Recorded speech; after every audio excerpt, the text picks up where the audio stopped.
2008 թվականի process-ին ես մասնակցել եմ անձամբ եւ բավականին պատասխանատու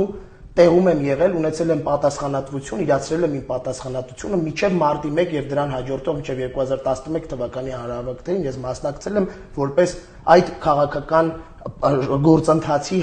ուղղակի շահառու եւ ուղղակի մասնակից, ակտիվ մասնակից։ 2008 թվականին մենք ունենք ընտրված լեգիտիմ նախագահ Լևոն Տեր-Պետրոսյան, որին սատարում էր ժողովուրդը, որը քվե էր ստացել նոր ժողովրդին դուրս էր հանել։ Մենք ունենք երկրորդ նախագահ Ռոբերտ Քոչարյան, մարդ, որի օրոք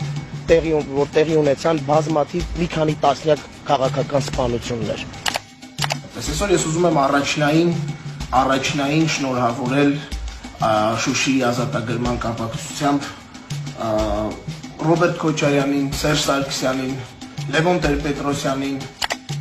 Ունեցանք 2008 թվականին նորից այդ նույն մարդու անմիջական մասնակցությամբ մարտի 1 սպանվեցին 10 քաղաքացիներ։ Շնորհավոր պարոնայք, ես ինչ-որ առումով պատկերացնում եմ, չնայած չեմ կարող ամբողջապես պատկերացնել, թե ինչ եք դուք արել ու